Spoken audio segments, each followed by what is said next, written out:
సింగపూర్లో తాజాగా Covid wave కనిపిస్తోంది.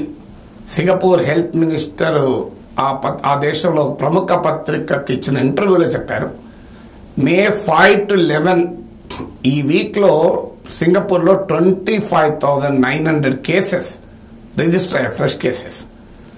అంతకు ముందు వీక్లో 13,700, అంటే కేసుల సంఖ్య ఒక్క వారం రోజుల్లోనే 13,700 నుంచి 25,900కు పెరిగాయి. So it's a significant jump, nearly double అయ్యాయి. అయితే అదే సమయంలో హాస్పిటలైజేషన్, ఇంటెన్సివ్ కేర్ యూనిట్లో చేరిన వారి సంఖ్య నామమాత్రంగానే ఉంది. ఉదాహరణకు హాస్పిటల్లో చేరిన వారి సంఖ్య ఈ మే 5, మే 11 మధ్య వారంలో 300 కేసెస్, అంతకుముందు 250 కేసెస్.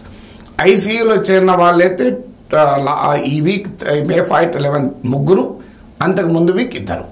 అందువల్ల వేవ్ అయితే ఉన్నమాట నిజం, కొత్త కేసులు విపరీతంగా పెరుగుతున్నాయి. ఇది బిగినింగ్ ఆఫ్ ద వేవ్ అని సింగపూర్ హెల్త్ మినిస్టర్ చెప్తున్నారు. అంటే ఇది ఇంకో 2 to 4 వీక్స్లో పీక్ చేరుకుంటుంది అని, అంటే మిడిల్ ఆఫ్ జూన్ లేదా ఎండ్ ఆఫ్ జూన్ నాటికి కోవిడ్ కేసెస్ పీక్లో ఉంటాయి. ఆ తర్వాత ఇక మళ్ళీ పడిపోవడం మొదలవుతుంది జూలై మాసంలోని.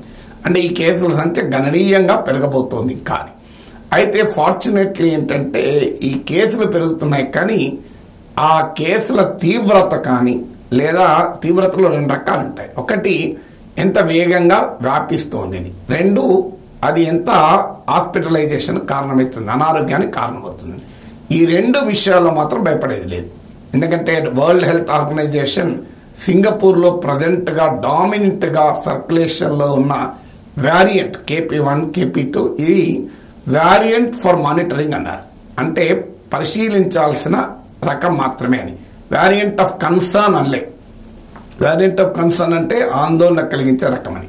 సో WHO క్లాసిఫికేషన్ ప్రకారము పరిశీలించాల్సిన రకం is a variant of monitoring.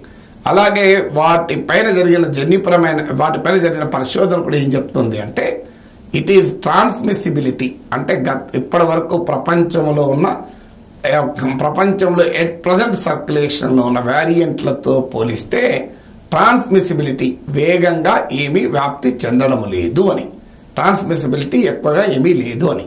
అలాగే ఇంటెన్సిటీ, సివియారిటీ అంటే హాస్పిటల్లో చేరడం, ఐసీయూలో చేరడం, ఈ విషయంలో కూడా పెద్దగా తేడా ఏమీ లేదు. ప్రపంచంలో ఇప్పుడు సర్క్యులేషన్ వేరియంట్ లాగానే ఆందోళన చెందాల్సిన అవసరం లేదు. సింగపూర్ ఏంటంటే transport hub, communication hub.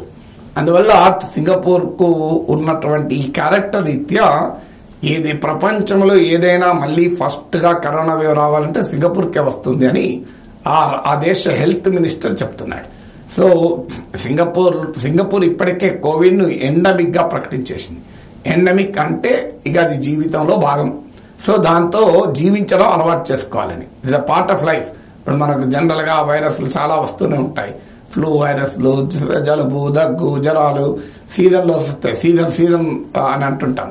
So అలా రొటీన్గా వచ్చేటువంటి దానిగానే కరోనాను అక్కడ భావిస్తున్నారు, ప్రపంచంలోనే భావిస్తున్నారు. సింగపూర్లో కూడా దాన్ని ఎండమిక్గా భావిస్తున్నారు కనుక we have to live with it. ప్రతి ఇయర్ ఇలా వేవ్లు వస్తూనే ఉంటాయి, దీనికి ఆందోళన చెందాల్సిన అవసరం లేదని సింగపూర్ ప్రభుత్వం ప్రకటించింది.